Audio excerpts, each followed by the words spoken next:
Thank you all so much for coming. I really appreciate the tremendous support and you guys showing up for this. This, to me, was a bit of a passion project. We turn the mic down a little bit. I think it's a little too loud. A bit of a passion project of mine within a field that I'm very, very excited about. And I want to start by explaining a bit of the journey to get here and why it is that I'm actually putting together this seminar and what my motivations are behind this. So I started studying psychology around my sophomore year of college at Harvard. And what brought me to the subject is really just taking a comprehensive view of the things that I enjoyed and what I liked reading about and what I liked having conversations about and what I was passionate about in general. And that boiled down to just the topic of people, the understanding of people, understanding how people make their decisions, how they interact with certain people, why they interact with certain people, and really getting an understanding of myself, why I make decisions, why I interact with certain people, and why I do the things that I do. So that led me to studying this topic. And of course, going down that journey, I decided to be driven and motivated about it and pursued it to the fullest extent, both on the interpersonal side within psychology and in the group side within sociology. So the reason why I call this a passion project is because I love talking about this. I love doing things like this. All the conversations that I have with people somehow end up going back to psychology in some way, shape, or form and helping people's lives. But I realize that a passion project is one of those things that I'm just excited to share, but I wanted to make it into something that would be, I guess, a good thing to give to people, something that you all could take to your lives and enjoy and apply and live a much better life because of this, right? So if nobody leaves here without one single thing that's changed their lives, then I would feel like I failed at what I was doing. But long story short, that is a bit of the motivation behind what I'm doing. If we can go to the slides and start with the second slide, that would be great.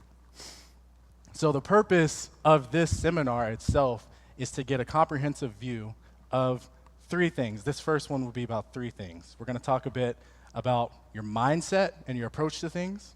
We're going to talk about your worldview and perspective, and we're going to talk a bit about winning.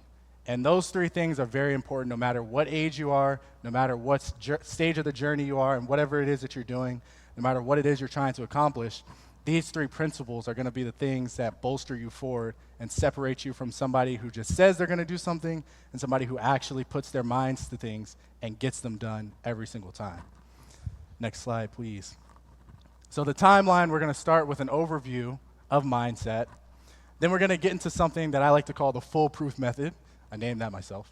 Then we're going to get into something called winning, which is what I like to do.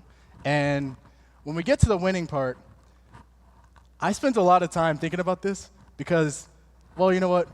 That's getting ahead of myself. I'll just explain it when we get there. But that one's really exciting. It's one of my favorite parts of this whole presentation. And then we're going to talk a bit about a game plan, right? How you can take all of this and actually apply it to what you're doing. So, what I always tell people, it's January 11th, and they say that by January 9th, next slide please, by January 9th, most people have given up on whatever it is their goal is, right? No matter what age they are, no matter what it is they're trying to do, no matter how difficult or how easy it is, they say January 9th is typically that cutoff date, right? So I'm happy that this conference is coming right around that time because this is going to be the encouragement, and this is what's going to be the thing that sets you apart from people who are actually doing things and people who are not, right? So I always tell people, don't start your new year with a bunch of tasks, a bunch of goals and things that you're trying to achieve, right? You should have those things, you should know what those things are, but what you really need to start your new year off with is an overview and a change in your mindset, right? Because any goal that you set is just something that's tangible. It's really just a measurement of how well you're doing at something, right? So whether it's a promotion at your job, that's just a measurement of how well you're performing in your job. Whether it's to buy a new house, that's just a measurement of how much money you're saving up, how good you are at saving your money, right? Whether it's to get married and have a family, that's just a measurement of how well you're doing within that specific realm, right? But all of that is really just a culmination of what's going on inside your mind, right? So what separates people who accomplish things from those who don't is what's actually going on inside of their head. How do they approach those things? You ever notice how some people are just really good at doing anything? Like, it doesn't matter what they put their hands to, it doesn't matter what they're trying out, how long they've done it, they just seem to be that person who's just very good at it. It's not because they're just so naturally talented. Some people are extraordinarily talented at some things, but it's really because they have a specific mindset that they apply that allows them to be so good at that, right? And today what I'm going to be talking about is what is that mindset and how anybody can apply it. All right, next slide. So, the foolproof method. Step 1, have a plan. But you got to know what a good plan is, right? A good plan is not just, I'm just going to do this, right? Step number 2 is to understand yourself, right? We're going to look at what we see, how we see the world, and how we interpret things, which then influences our outcomes, right? And then step number 3 is to have a contingency plan. What do you do in the event that this does not go the way that you were expecting? What do you do in the event that there's some hiccup? What do you do in the event, I know there's a lot of churchgoers in here, what do you do in the event that God tells you to do something differently, right? So we're going to talk about all these 3 things, and that's going to be the foolproof method. So I encourage you to have at least this part, take a picture of it, write this part down, understand this. All right, next slide. So have a plan, but what is a good plan, right? So when it comes to a plan in general, we can look at, say, the military, for example. When they infiltrate a building, they don't just say, all right, we're just going to go and walk through the front door. We're just going to walk through the back door. They say, no, based on the architecture of this building, this is how we would infiltrate it the most effectively. These are the exits. These are the entrances. These are the hidden pathways that they might have based on other buildings that we've seen, right? They have a comprehensive plan, and they choose the absolute best way of doing it, right? So having a plan is extraordinarily important. Right? So when it comes to, this is now we're shifting into habit formation. When it comes to a plan for life, everything that you do in life is simply about your habits, right? It's simply about how you approach things and what you do consistently.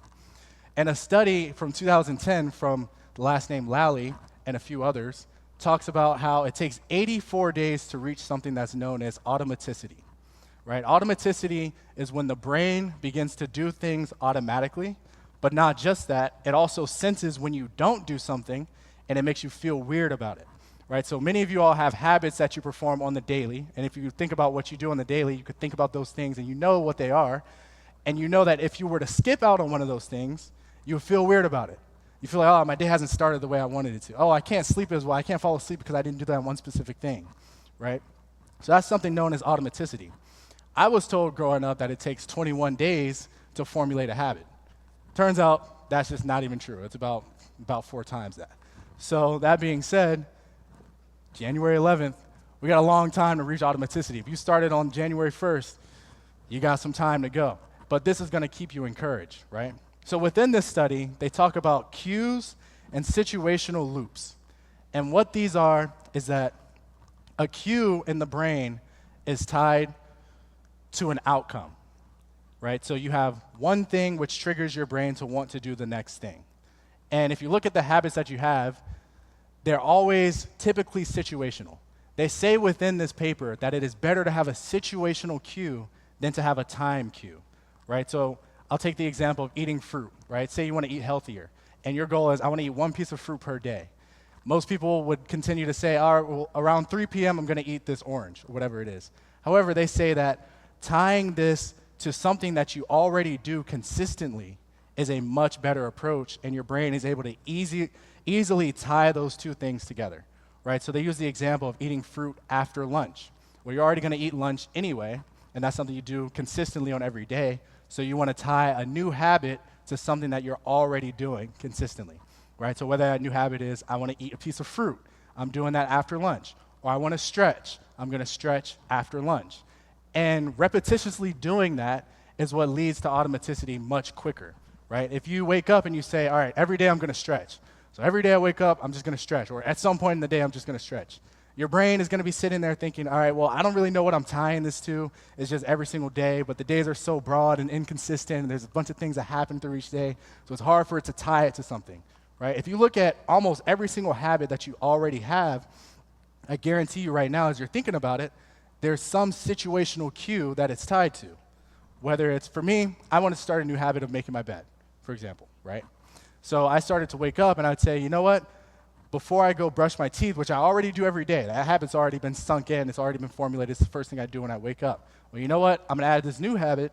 I'm going to wake up, make my bed before brushing my teeth. So now I've reached automaticity. Now I do it every single day. If I wake up and I don't do that, I feel weird throughout my day.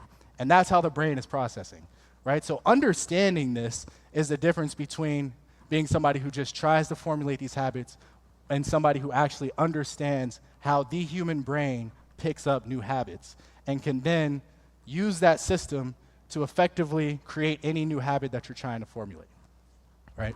So now this is also known as something called, next slide, implementation intentions, right? Implementation intentions is basically everything that I just described. It's the process of linking a cue to an outcome. But what they say about this was founded by Peter Golwitz in 1999, and what they say about this is that the more specific you can be with whatever it is you're trying to do, is the easier it is for your brain to associate the two, right? So if I say, you know what, I'm gonna stretch every day after lunch, versus if I say, I'm gonna stretch in this specific place and do these 5 specific stretches every day, or this stretch routine every day after lunch, now it's more specific in my brain, so now it's easier for my brain to make those 2 links, right? Now this is something that most people don't think about. This is something that usually comes pretty subconsciously to people, but understanding this, like I said, is what's really gonna help this stick when you're doing it. So that's implementation intentions. All right, now we're getting into the deeper part, the more exciting part. Next slide, please, which is understanding yourself.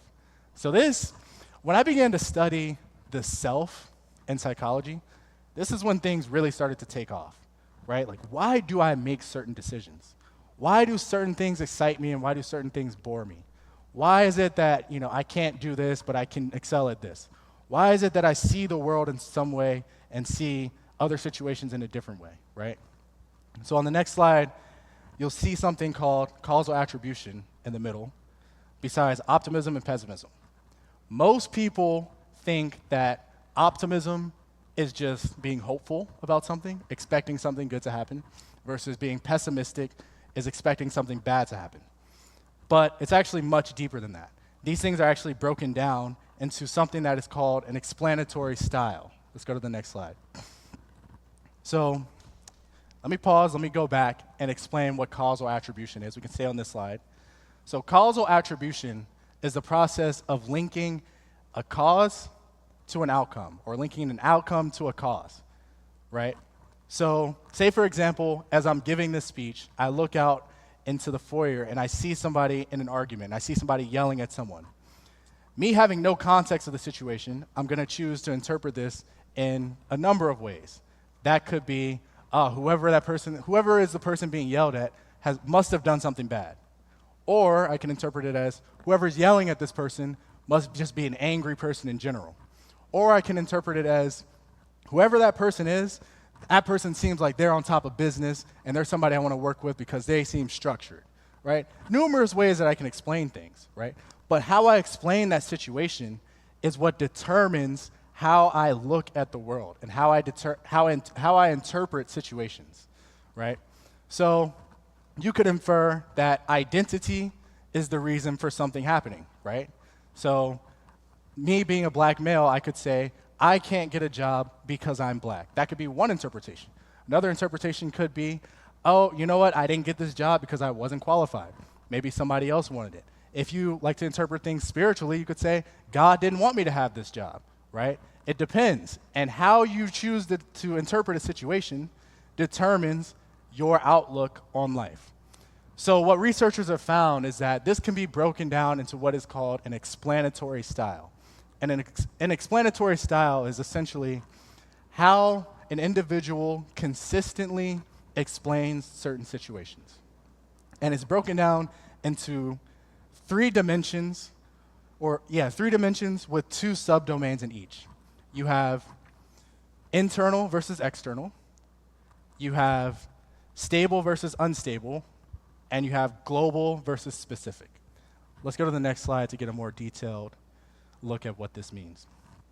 So, on the internal versus external, this is essentially whether you interpret a situation as being something that has to do with you internally or something that has to do with the situation as a whole, right? So if I were to say, let's say I go into an exam and I say, and I don't do as well, and I get my grade back, I haven't done that well, and I'm embarrassed about it, I might say, oh, you know what? I didn't prepare as well for this exam. that's the reason why I didn't do as good, right? That's putting the blame on me. Or I could say, this was a particularly difficult task, and that's putting the blame on the situation, right? So you have these two. That's the difference in the two. The second one, stable versus unstable. Is this something that's going to continue to happen in my life, or is this something that is a one-off case, or only happens here and there, or only happens under certain circumstances, right? So an example would be, okay, I'm just not good at this task, I'm going to struggle forever. Or that would be an example of a stable mindset. An unstable mindset would say, or outlook would say, I took cold medicine last night, for example, I'm just particularly groggy today. This wouldn't have happened if I hadn't have done that. So under certain circumstances, under different circumstances, I would have been fine in the situation. That's stable versus unstable. And then finally, you have global versus specific. Global meaning this affects multiple areas of my life or every area of my life, and specific meaning this only affects one certain area of my life, right? So a global mindset would say, all right, I'm just not smart, right? Overarching statement about everything about who I am as a person, versus a specific mindset would say, I'm just not very good with names. Now, I'll be honest, I'm not very good with names. So I kind of relate to that one. But I do consider myself to at least be a little bit smart and know some knowledge in life in general, right? But understanding these things, as we'll see as we get into this, is going to have a vast determination on how you see the world and how you're able to move through the world, right? There are some people who are just able to get through every single situation. They don't seem to be fazed about anything. Those people are extraordinarily advanced at applying these 6 different frameworks to life under certain circumstances. Let's go to the next slide and explain this a bit more. So this is where we get into optimism versus pessimism, right? So researchers found that the tendency to explain negative situations as internal, stable, and global is the pessimistic mindset. A negative situation happens, I take full responsibility. This is because of me, internal. This is something that's going to continue to happen. It's never going to be any different, stable. And this is something that affects every single aspect of my life, global, right? So that is what the pessimistic mindset is. On the other hand, you have the optimistic mindset, which would state that negative situations are interpreted as external, unstable, and specific. Right? External, this wasn't on me, this was the situation. Like, this situation was pretty bad. I did the best I could within this. Nothing could have happened, or nothing better could have happened. Unstable, which is, okay, this happened one time, this probably isn't going to happen again, this is a one-off occurrence, so I'm more hopeful about the next time that I encounter something like this, or maybe I won't encounter something like this ever again anyway. And specific, yeah, this situation might have been bad, but it only affects my life within, say, the workplace, for example, or it only affects my life with this one friend. Or it only says something about me under this one circumstance, right? It doesn't affect every single area of my life, right? So going further on the next slide, there are consequences to any explanatory style, right? So researchers found that optimists quite literally lived longer, had longer lives, had better life outcomes, had better health. That's crazy to me. If you think about it, just by having more hope about a situation, by being able to interpret certain things within a situation as being better, I lived longer. That's something to note. If the researchers are saying this and they studied this, that's something to note. Whereas pessimism led to more negative life outcomes, right? So I didn't put this in my notes, but I'll tell you a little bit of the reasoning behind this is because the way that you view the world is essentially most people would say this is what you attract. Like how you view the world is what you attract, which is true to some degree, quite literally. Your subconscious puts you in situations based on how you think. You interpret situations based on how you think, right? So if more situations are being interpreted as negative, you find yourself in more negative situations, you find yourself in a more negative mindset, and you become somebody who's not very effective in general. Versus if you are more optimistic, you're putting yourself in positive situations, you're seeking out positive situations, whether it's consciously or subconsciously, and you have better life outcomes, right? Now it gets a bit deeper. So in the middle column, these subdomains get a bit deeper, right? So the internal view, what they actually found, despite it having some association with pessimism, they actually found that this internal view allowed people to succeed in certain areas of life, such as academics and business, right?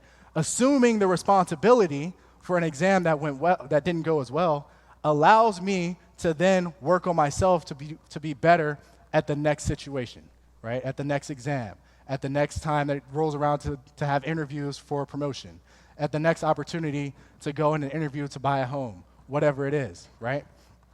And they also found that the unstable and specific subdomains allowed individuals to exert more control over situations, right? So if I don't believe that this is a situation that will continuously happen, if I believe it's unstable, then I have more control over my life in general, right? I'm not sitting here worried about this is always going to happen. You know what? I'm going to find a solution. I'm going to find a fix. I'm going to find a reason for this to not happen. I'm not just going to sit here and hope it doesn't happen. I'm going to find a reason. Maybe it is something that I did. Maybe I put myself in the wrong situation. Maybe I'm just around the wrong people in general. Maybe I just need to start thinking more optimistically, and then the next situation will go better. But you find a reason for it, right? So having that unstable view allows you to have a bit more control over what it is that's happening within your life, right? And then having the specific mindset to say that, okay, well, you know what? It's just this one specific scenario. This isn't an overarching thing about my life. I can change other areas, or this doesn't affect other areas, right? So if I go into, well, you know what? I'll give you an example. When I was playing football, we would have instances where I would get yelled at, and yelled at pretty bad, right, for a play that had gone wrong. Or the coach would say something that's pretty disrespectful to me. Now, I could take that as being a global statement about myself. Oh, I'm a bad person in general.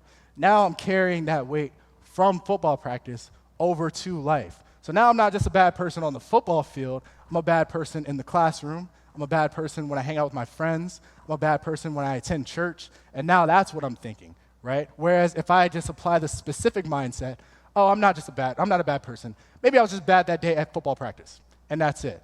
Maybe it's not even going to happen. Maybe it's unstable. It's not even going to happen at the next practice. I'm going to find a reason for it to not happen at the next practice, right? And maybe I'll apply an external view and say, well, you know what? My coach must have just been really angry that day. Maybe something's going on at home. I shouldn't take this that personally, right? And that allows me to view life much better. That allows me to leave that practice, take that scolding, and not be perturbed afterwards and say, okay, well, you know what? There's reasons for this. There's some things I can work on. There's some things that maybe he shouldn't have said. There's some things that could go differently, but I'm not too worried about it overall. I'm more hopeful for the next scenario, right? So what I would say is to lean optimistic, right? If you want to live long, at least. Lean optimist, but I would say that the internal, unstable, specific combo is the one that I think works the best for me in most situations. I typically like to assume more responsibility for situations unless it's blatantly obvious that I literally could not. I pull out the driveway and get hit by a car that was speeding 80 miles an hour. If that were to happen, I'm not assuming responsibility for that if I just didn't see it at all. You know, so there are certain situations where I don't assume the responsibility as internal. It might be external. But ultimately, being able to apply all 6 of these frameworks is what will allow you to move through life much better, right?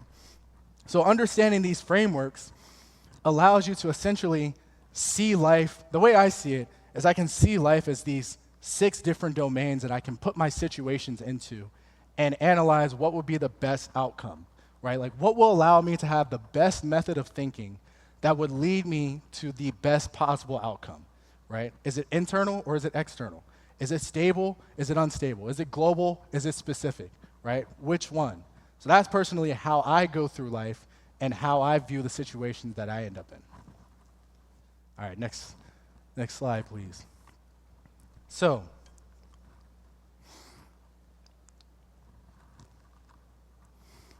let's talk about the contingency plan. Now, I hear this anecdote, I hear this story, I hear this statement quite a lot, and people are like, don't have a backup plan. You need to be all in. And personally, I think that that's one of the dumbest statements that you could possibly make. I don't think that you should be spending all of your time solely focused on one specific thing, one specific plan, and not anticipating any setbacks. I think personally, you should be prepared for all different outcomes that could happen, right? When I was playing football and we came up with our game plan for the opponent that we were facing that week, we came up with the best possible plan that could happen. But our coach always told us, the opponent is formidable. So something's going to happen in this game that you're not prepared for. Something's going to happen that you're not expecting, and you need to be ready for it. Expect the unexpected, right? So anticipating those setbacks, right? So the best football team that I was a part of was Harrison High School, 2019, 15-0, Cobb County State Champions, best record in county history. I had to say. But that being, I have a Harrison teacher in here today, so I had to also shout out the school a bit. But that being said, the reason why that team was so good is because any opponent we faced, we anticipated setbacks, and we were able to instantly adjust. Oh, this team came out in this formation. We weren't expecting this. We didn't see this on any film from any game. Oh, but that's okay. We were expecting that. We have another defense for that. We were already prepared. So there was no team that could beat us because we were prepared for all these different outcomes. Even if we hadn't seen it before, even if we didn't have a defense that was perfect for it, we had one that was better for it. And if we were going into these situations saying, nope, this is what we're doing, this is the plan, I don't care what happens, we're going forward with this, we would have lost. We would have lost a bunch of games. So anticipate setbacks, right? Be ready for something to happen that you don't want to happen, that you weren't expecting, and know what you can do to avoid those things or to overcome those things. Number 2, ensure what you'll do to recover, right? So when it comes to habit formation, what they say is that during that period of developing automaticity, during those 84 days, also I have to note that that's an average, right? So it's 84 days on average. For some people it's longer, some people it's shorter. But during that time to reach automaticity, they say that if you miss a day, it's actually much more impactful for developing automaticity. So if you miss an opportunity to causally link those two things, you still need to do the action that you were planning on doing. You just need to find a backup way to do it, right? So give you an example of that, of why it's so hurtful on the process to automaticity. I've been working out for about 9 years now, lifting weights. And now I've reached the point that if I miss a day in the gym, it's going to have negligible impact towards me reaching the goals that I'm trying to reach in terms of my physical fitness. That being said, in year 1 of lifting, if I had missed a day, it would have been catastrophic. I would have been set back by a lot because I needed those days to build my body and sharpen my body into what it is now, right? So that being said, it's incredibly important. It's the same for the brain. It's incredibly important to make sure that you have a contingency plan in the event that you miss the opportunity to perform your habit, right? So I'll go back to the making the bed example. I make my bed, I wake up, make my bed, go over to brush my teeth. Let's say I miss it. Let's say I get an emergency call. Micaiah, wake up. I need you to be at the hospital right now. Don't even have time to brush my teeth. I just got to go, right? I'm running out the door. I get there. Everything ends up fine. I can go back home. Okay, my contingency plan is as soon as I arrive back home, I go and make my bed. I don't care if I was going back to sleep. I'm going to make it just for the sake of making it, just so my brain can causally link the two, just so I can have that consistency. It's incredibly important. If I had to say that there was one thing that separates somebody who effectively formulates a new habit and somebody who takes longer or fails to do so, it's that. It's that little bit of consistency. It's that ability to do that one single thing, even when it doesn't make that much sense, because in your brain, it actually makes a ton of sense. So follow your contingency plan at all costs. All right, next slide. At the halfway mark. All right, here's my favorite part of this whole presentation, winning. And why do I care so much about winning? Because when I was studying psychology, I realized that you could win at anything. There was not a difference between somebody who had accomplished so much and I myself sitting at the seat. All these people that I was looking at as being these incredible mentors or incredible figures or incredible people to look up to, there was no difference between them and me in terms of just God-given human body. The only difference is that their mindset and approach was different, and they developed that, and they turned themselves into winners, right? So a study out of the National Institute of Health states that events act as reinforcers in the brain, that then these reinforcers elicit certain responses from you, right? So what does this mean? An event that's interpreted positively elicits positive reinforcement, which then causes you to approach. It sends the signal, when you have a positive event, it sends the signal of, this was great, I liked this, do this again, approach this again. You're in another situation where you have the opportunity to have this, yes, go for that again. A very, very, very elementary example is sugar, right? Sugar tastes good. Cakes taste good. That sends the signal in the brain, this is good, approach this. I like this, go get some. So the next time you're at the birthday party, you see the cake, oh, that looks good. I want to approach that. Quite literally, they've done studies where they see that people physically move towards the thing that their brain interprets as being positive. On the other hand, you have negative reinforcement, which elicits withdrawal. Very elementary example would be pain, physical pain. You put your hand on the hot stove, it burns, you immediately withdraw. You see the hot stove again, you're not touching it, right? Kids learn this at a very young age. Very elementary example. Now, why am I bringing this up? Because positive reinforcement is associated, we're going to get more neuroscience here, it's associated with a chemical in the brain known as dopamine. And dopamine is the pleasure chemical that basically regulates your excitement, your pleasure, your feelings of euphoria, that sort of thing. So when you eat the cake, you're experiencing dopamine rushing through your brain, it makes you feel good. When you have a great accomplishment, you're experiencing dopamine rushing your brain, it makes you feel good, right? So the interesting thing is that winning is associated with dopamine. So when you win, you feel a rush of dopamine. You feel extraordinarily good about that. You feel excited. When I won games in sports, I felt amazing. My brain was sending the signal, do this again. Go win again. I love winning. This feels good. Find a way to go win, right? Now, let's go to the next slide, and we're going to get into something that's a bit real interesting. So when it comes to winning is not actually about the outcome. Winning is about the appraisal of the situation. And that's a tremendous difference. Understanding that is quite literally the difference between winning in everything or going through life and just losing and hoping that the outcome is what you wanted, right? So how your brain appraises a situation is what is going to trigger that positive reinforcement. For me to give this speech and do this seminar today, I was nervous beforehand, and I was thinking, all right, is this going to go well? And most people, to give a speech, would look at the faces in the crowd, and if they didn't see engagement, or if they didn't get hand claps, or if they stuttered through the entire thing and their hands were shaking, and their body was shaking, and their voice was shaking, their brain would interpret that as negative reinforcement. Do not do this again. Please withdraw. However, for me to give this speech, it didn't matter.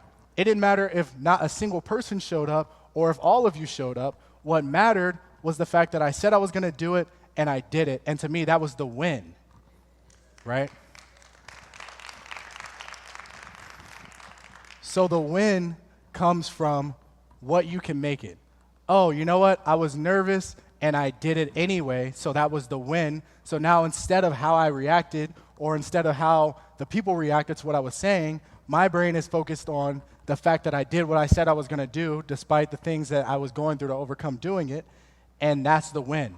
So now my brain has tricked itself, regardless of the outcome, into the fact that, oh, you're a winner. It doesn't matter. You're winning in any situation that you do.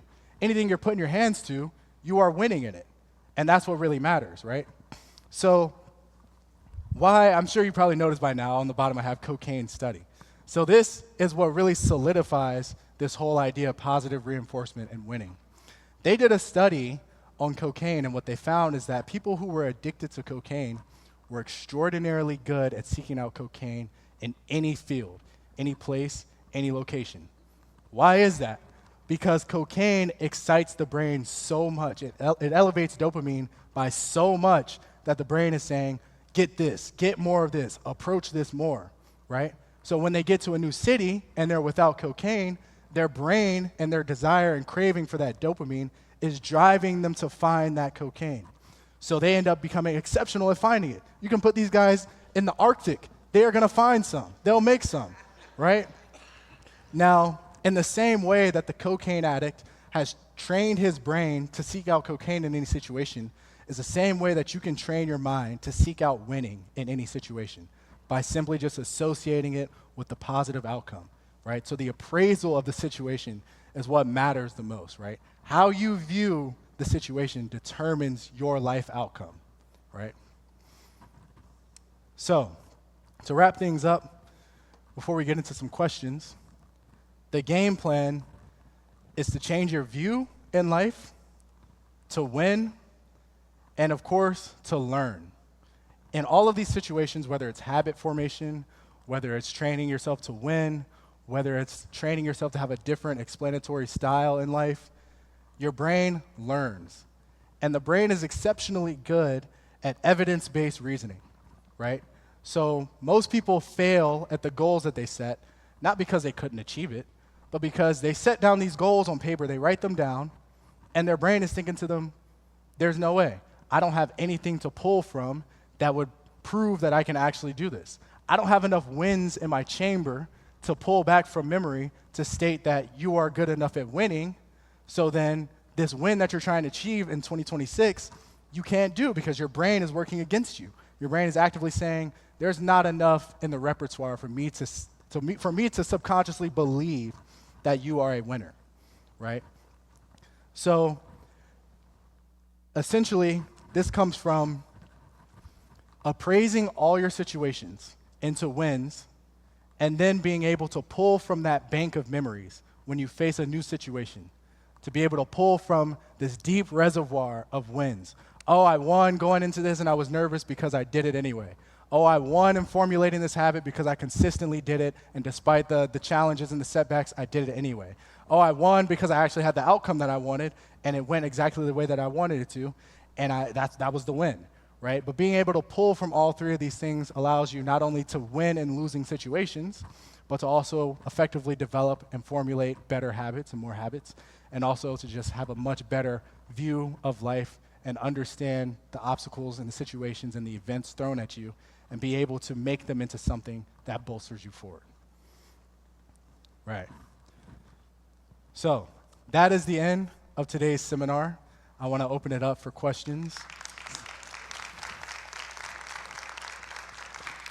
Thank you all very much. We have a microphone that'll come around if anybody wants to ask questions on anything related to the social sciences or anything that I stated today.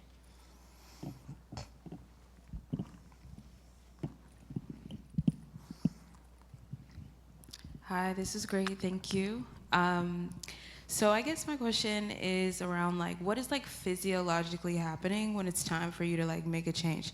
So say I'm trying to wake up at 5 o'clock in the morning every day, but my body's physically shutting down, even if I'm associating with an action of brushing my teeth. So how can you kind of combat the physical while you're trying to make that shift? I don't know if that question is clear. Is that clear? Yeah, most definitely. So the physical element to doing these things, especially when it comes to something like waking up early and making a drastic change in a sleep schedule, is something that's just going to be a struggle in general, physiologically, right? So it's just going to be hard to wake up early.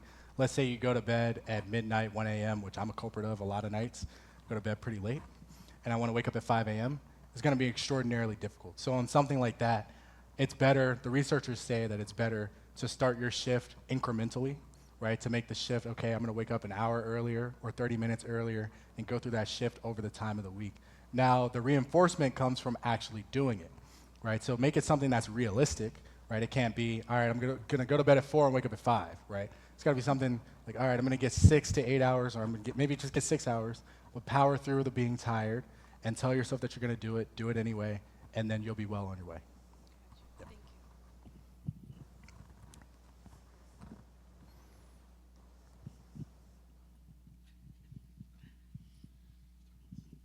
That was a really good talk. Thank you.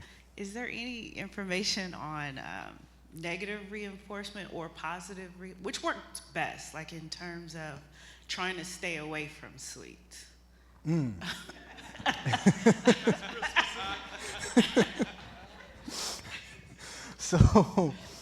So there actually is some evidence for that. It's a study that talks about, what is the term for it? There's a term for it, but it's essentially tying a behavior that you don't like doing to a behavior that you really like doing, right? So if you're trying to, it's harder for when you're trying to stop doing something, versus when you're trying to start doing, like if you were saying, oh, I want to start eating vegetables, it'd be easier to do this. It's a little bit harder for you to say, oh, I want to stop eating sweets, but it works almost the same. You have to tie the action of avoiding sweets to something that you enjoy doing. So an example of that would be, all right, I'm going to avoid the sugar, and in doing so, I would allow myself to have a reward of some other type, right? So maybe I'll enjoy a night to myself watching a movie or something that you don't get time to do. But making that association in your brain is very good. The other thing that a social psychology professor of mine told me was the best way to avoid eating sweets was actually his specific example, is to not buy them, right? So to deny yourself access, right? It seems so simple, right? It seems so simple, but causally to deny yourself access from it entirely makes it so much easier, right?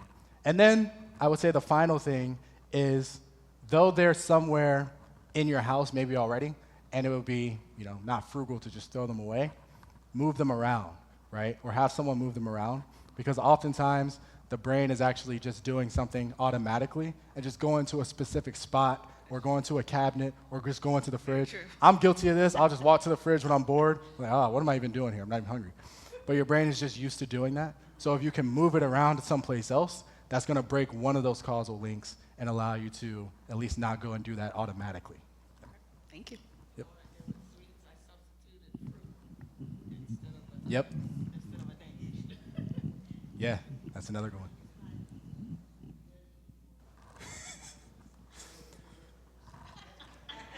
Yeah, hide it underneath something that you don't want to eat, and then you got to eat all that to get to it.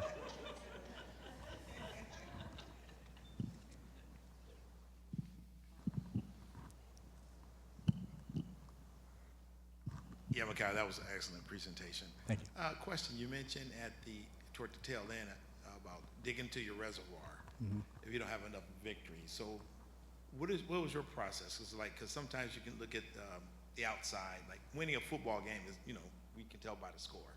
Yeah, right. But some other things is like, okay, what do you do? Is like, okay, because you can compare to what something is. We know what winning is, or say at workplace, when people give a presentation, you hear the applause. And you're like, well, they don't applause for me like that. So when you do the self-reflection, what do you go through and say, I don't have enough victories according to them, so I need to self-assess or self-reflect. What is your process of saying, like you mentioned earlier, you said getting up there and presenting is a victory, or you accomplished a goal. Okay, so what do you do when, like, okay, I'm trying to dig into my reservoir and figure out what's the process, how much time does it take? Is it one of those kind of things like it may take me a month to go through some things or whatever? Yeah, so there's a few things to that. The first thing that you could do is reassess prior situations that you didn't initially appraise as a win, and then think about things that happened within that situation that you could interpret as a win, right? So if I gave this speech, but I didn't know about, say I gave a different speech, and I didn't know about what I just said, I would look back on the previous speeches that I had given where I was extraordinarily nervous and not very good and fumbled over my words, and then I would reinterpret that in my brain as, oh, well, you know what? I got up there and I did it anyway. Like, oh, maybe that is actually a bit of a win, right? So that's one way to do it.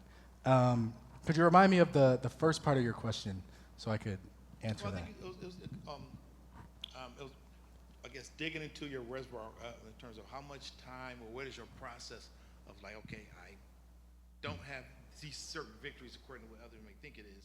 So what do you, how long do you sit down with yourself, kind of think through, dig in, and try to figure out, what's that process look like? Yeah, so personally, I'm constantly reflecting on so many aspects. For me, I've been studying this for so long, and I love this topic so much. I do a lot of this subconsciously, and I do a lot of reflecting in my spare time. I might be a bit weird because I stay up at night not being able to sleep and just think about what I would say to people, think about stuff like this, and think about reflecting. But that's just me. But what I will say is that researchers say that before you go to do a situation that's coming up, say you're about to give a speech, or say you're about to go in for an interview, you spend that bit of time reflecting on prior situations and the wins within it, right? And that typically helps people to calm their nerves a bit and to be able to pull from positive memories as opposed to negative memories. We'll talk about this a little bit next week, but they say that under cognitive stress and mental duress, your brain is not very good at recalling memories. So it recalls just what comes automatically to it, and it's not very good at recalling positive and being able to separate positive versus negatives. So spending a lot of the time that you're not stressed thinking about prior situations and what were the positives within it then allows you to pull from those positives when you're actually in a very stressful situation and your brain is having to automatically pull from its memories. In terms of timeline and how long it would take, I'm not entirely sure. I've not seen a study on how long it takes to retrain your brain into pulling positive memories, but I will say that it typically does work pretty well prior to a situation that's coming up, and also reinforcing on the back end of a situation, right?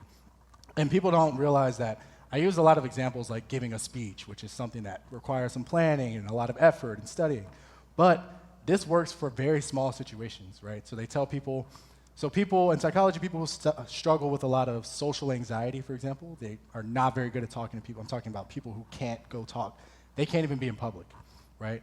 They do exposure therapy, and within that exposure therapy, they tell them to reflect on all of the positives of that situation. Just reflect on the fact that it was just very awkward for you to do something and you did it anyway, or the fact that it was very awkward and maybe they actually smiled at you, right? But if you're not thinking about that, you would just glance over that and not really encode that.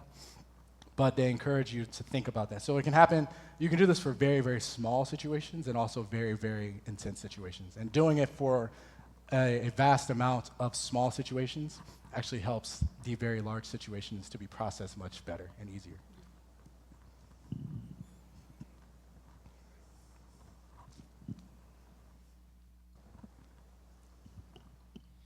Hey, I like the fact that you said about optimism and pessimism. What is it, Pessimism, yeah. And I think of, we in church, I think of the Bible and the whole life and death is in the power of the tongue. Mm-hmm. So what I took from that was if you're positive, you live long. If you're negative, you don't know when you're going to check out of here. Right. But I do like the fact you spoke about the brain and the mind, and I know they're two different things. And the dopamine thing, that is so true because I have a family member that's into cocaine, and no matter where he goes, he finds it. So. Yep. So I want to say something on the spiritual part that you brought up. In the Bible, when it talks about death and life is in the power of the tongue, it's the belief behind it as well. So the individuals who have more optimism, who have more positive belief, who have an enhanced ability to see situations and interpret them as being positives or see God in situations, are those ones who are able to speak life very effectively. Yep.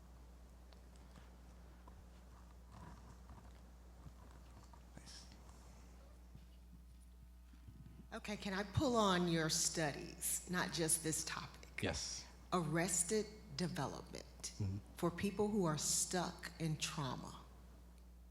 Can you expound on that and how to help them? Arrested development. I'm unfamiliar with that term, but the question you're asking is for people who are stuck in trauma, how to overcome that? Yeah, so I didn't do too much in terms of trauma studies and trauma therapy. However, what I do know is one thing about certain types of trauma, and because I'm not very qualified to speak on that because those are more so psychiatrists, people who have gone through med school, and therapists. What I will say is for situations that are traumatizing, right? So I've had situations in my memory where that was encoded as vastly negative, like a traumatizing situation that would make me want to reject going into that forward forever, right? Public speaking being one of them. When I was much younger, had some speeches that I gave that were incredibly difficult for me to get over. However, when it comes to overcoming those things, I know that one thing that they do recommend a lot is exposure therapy. So starting from a very, very, very low, depending on the level of trauma, right? And this is not prescriptive advice whatsoever, but I have read about this. Depending on the level of trauma, they will try and reintroduce an individual to a situation repeatedly and gradually increasing. Now that depends on the situation, of course, right? So you have trauma that will come from, say, a terrible car accident, right? But the way to reintroduce to that would be, okay, just get in a car and just sit there for a bit, and then maybe drive around your neighborhood, and then maybe drive to the grocery store someplace short, right? And re-exposing your brain to those situations within safe environments would allow your brain to then be able to calm down from the trauma responses, right? And that's typically pretty standard. amongst most levels or amongst most different dimensions of trauma. Now you have some that are much more extreme, PTSD from military, for example. I can't really speak to that one that much. I've not read that much on that topic, but I do know that they do eventually undergo some forms of exposure therapy to reintroduce themselves back into society, right? And to be used to things such as fireworks or loud noises within the house, right? So essentially exposure therapy is one of those things, but also there was a study I did read years ago that talks a bit about being able to search memories, and essentially what they found is that people could search into their memories and essentially rewrite them, like re-remember situations differently. And they do that for a lot of very traumatic experiences to help people begin to overcome those situations, right? Now, I have to brush up on that study and go back and reread it to be able to explain it in detail, but I do know that that is one of the approaches towards it. But overall, if I had to recommend something as being something to look into, I would say exposure therapy is one of those things, gradually exposing yourself to things. And even on a very small scale, that's something that I've done, even though I've not faced any real trauma. When I was trying to get into public speaking and I was terrified of doing so, I just signed myself up for courses that would require me to speak in small groups and then built up from there. And I ask that as a combination. You're hearing now a lot more where people say, I had childhood trauma, now I hate my parents. And so I've just been like, really, we're into this now? And that seems to be coming up. And then I'm hearing some things from a person near me, and it seems like they just keep going back to the childhood. And there was some trauma there. And I'm looking at it to say, well, their development seems to be arrested, where they're trapped and can't get out. Yeah, most definitely. So the interesting thing, well, first of all, I'll speak to this use of the word trauma, which has been degraded quite a lot, especially among social media. People have a very intense craving for titles, so they feel like being able to name something gives them some sort of identity, whereas the point of being able to name something is to make it real and to make it something that you can attack or something that you can grasp or something that you can understand, right? That's why I talk about dopamine in the brain, like giving it a title gives it some sort of meaning. Now, to answer your actual question, one thing is true, which is a vast majority of situations that people struggle with do come from childhood. And what we talked about earlier is that it's not so much about the situation itself as it is about the appraisal of a situation. And that's what truly determines the trauma. This is why some people are able to leave war and be fine versus others might have a different experience. Their appraisal of the situation. You take two individuals who saw an explosion, one of them walks out fine, the other one walks out with tremendous PTSD, can't hear a spoon drop, and one of them had a different appraisal from the other. One of them, their appraisal allowed them to move forward, right? So people going back to their childhood is essentially them going back to a situation that they appraised at the time as being very damaging. Now, one of the things that they do to overcome that trauma is they go back to that situation and they apply their adult brain to it, right? So now that I'm 24, I go back to situations when I was a child and upset with my parents, and I say, oh, you know what? Man, I can relate now. I see why they said it, right? Or thinking about my father when he was in his 20s and what he was doing after just having my older sister and having to work and do all these different things versus I'm thinking about me in my 20s being able to travel around and study abroad. And I think, oh, well, we had different situations. So if I were to put myself, now that I'm in my 20s, into the situation that he was in his 20s, I would have probably acted the exact same way. And that's something that they refer to as, the title for that is fundamental attribution theory, or fundamental attribution error, which is the process of applying an attribute to someone else's situation without fully understanding that situation, right? So that's where the error is from, because you make the wrong attribution, right? So being able to go back with your adult brain into your childhood situation and apply your current thinking to that situation usually allows a lot of people to overcome their trauma. Fundamental attribution error. Yep. Okay, great seminar. Thank you. I like the topic. My question is, how can we tell the difference between healthy optimism and unrealistic optimism, especially when shifting the mindset? So that's a very good one. And it is a thin line. I'm glad you asked that because I actually meant to mention that within my talk. There is a certain level of realism that you have to have when you apply these different frameworks, right? Now, I know I'm talking to a large group of churchgoers, right? So we're speaking separately from when we talk about faith, right? Now, Jesus talks about how faith can move mountains. Say to this mountain, cast it into the sea, and it'll happen, 100%.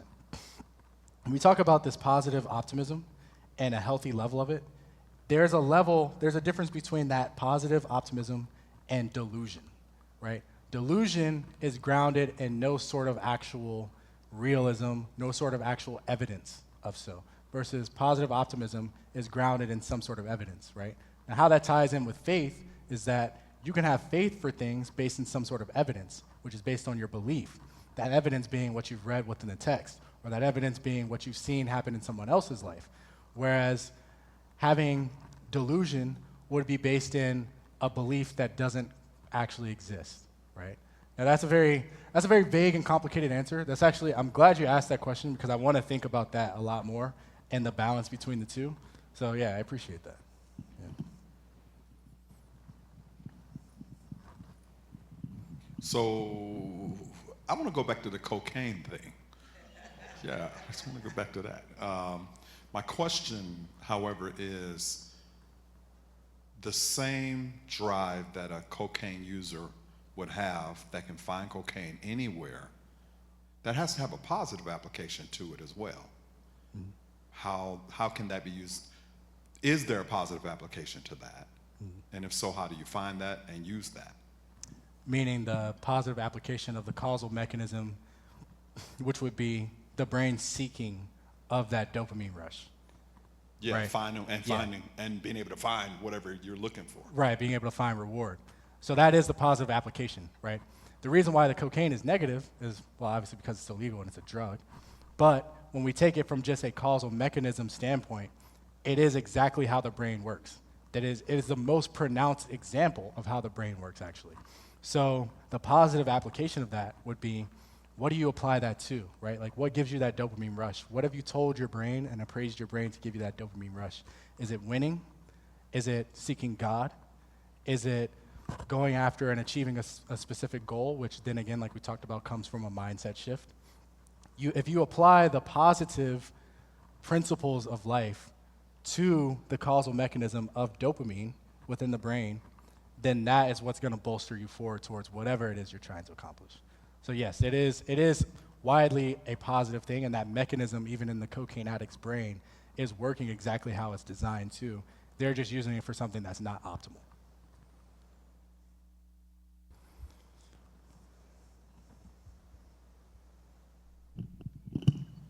So we live in a day and age where we're just constantly getting hits of like false dopamine.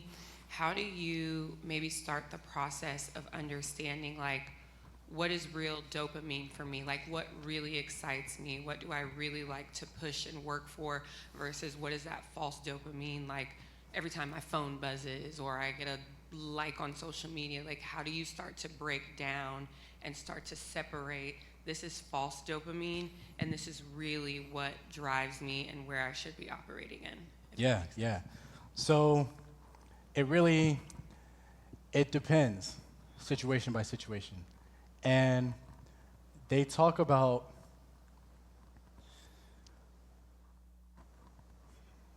how do I want to answer this? So, well, I'll say it like this. A good mentor of mine, I actually asked him a question very similar. And this was when I was trying to figure out what I wanted to do in life. And he said, well, one way to narrow that down, which is also a way to narrow down what you're passionate about, what gives you true dopamine, is to sit alone at night and think about where your brain takes you. What problem does it take you towards solving? What thing does it take you towards doing? What excitement do you seek out in life, right? So for me, I found it within things like this, disseminating knowledge, studying psychology, right? That's how I came to it.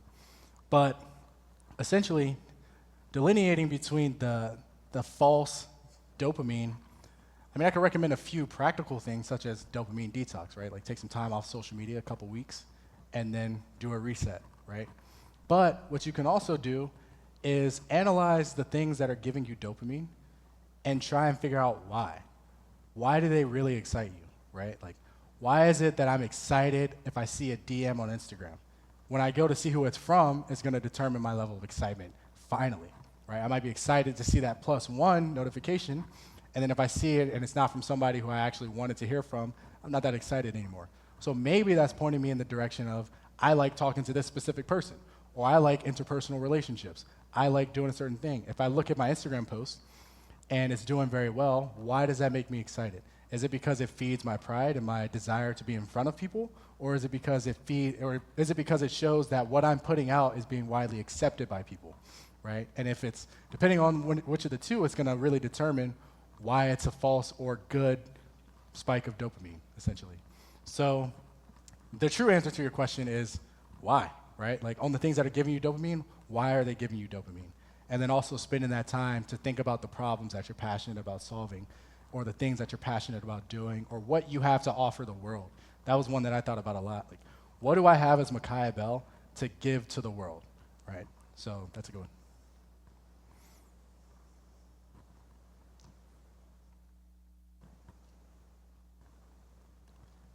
That's it? Oh, one more? Yeah, got one more. Thank you. I'm so proud of you. Thank you very much. I am. I'm so proud of you. Thank you. Real quick, you touched on this on the topic of faith and the contingency plan. Yep. What is the conversation that you have with people when you say have a plan B? Doesn't necessarily mean you don't have faith in God. Because they want to put all their eggs in one basket in plan A. And in their mind, my plan A is all of my faith here. But if I have a plan B, am I saying I don't trust God with my plan A? So what is that conversation? As I use the example of, I live in Douglasville, but I work in Atlanta. So you know with traffic, I normally take 20 to work. But if there is an accident in any way, shape, or form on 20, I need a backup plan. I need to know an alternate way to get to work. So my faith is getting to work. My faith isn't in the route that I go. Yeah. Understand? Yeah. That's Yeah, how yeah. I look at it. Yeah. So my contingency plan, whether I take 20 or whether I take 78 or whatever route, my faith is I'm getting to work, not in my route. So what is the conversation you have with believers when they say, oh man, if I have another plan, I don't trust God with my first plan? That's a good one. I'll say in my experience, and what I say to people is, I put my faith out for things, and how I get there, like you said, is up to God, right? So I'll give you an example. I'll just give you a testimony. I'm going to a conference in Abu Dhabi next month, and after graduating from Oxford, I'll be speaking at this conference. I've done a lot of global public speaking. And after graduating from Oxford, I was working part-time as a research associate at UChicago Booth, their business school, remotely. And after graduating, that employment ended. It was just during the time that I was in school. So I haven't had any money coming into my account for the longest time. But I got invited to speak at this conference, and I needed to go speak there. I knew that this was something that God wanted me to do. Got no way of going. Tickets like $1,000 just to fly there, right? Let alone the hotels. So I'm just believing God for money, and I'm applying for jobs. I'm putting my hands to the plow in any way that I can and trying to do the things that I can do to get money. And I get an email that says, hey, your pay slip is available. Like, that's weird. I haven't worked. I go check the pay slip, had a check for 1,000 British pounds come in. I was like, well, look at God. That's just the amount of money I needed to cover my flight. Didn't matter how it was going to come, but that being said, my plan was, all right, I'm going to find some money some way. I'm going to put my faith out there for God to get me some money in some way. And I'm going to go figure out how to get some, right? So whether that's working a job, which is one plan, whether it's just somebody blesses me to go, which is another way that it could happen. But the way I see it is faith without works is dead, right? So if you're putting your faith out there but not doing any work to get it, and whatever work looks like for that specific situation, the faith's dead, right? But when it comes to having a plan A and a plan B, contingency plan, it's not so much that you have to have everything super mapped out. You just have to expect or be ready to accept that perhaps the way that you were going maybe might not be what God wants you to do to get there, right? Like maybe God didn't want me to work to go there. Maybe he just said, I want to show you who I am. I want to show you I'm God and just give you the money to go, right? I didn't know. And I didn't hear God audibly say, I'm going to give you money. He didn't say how he was going to make it happen. I just had my faith out there that it was going to happen, and it happened in a certain way. So just being prepared and being adaptable to whatever it is that God is going to present you. So still got my faith out there for some more money to actually cover the hotel. But, but after seeing that first check, I'm not even worried anymore. I'm just praying every day. Yep.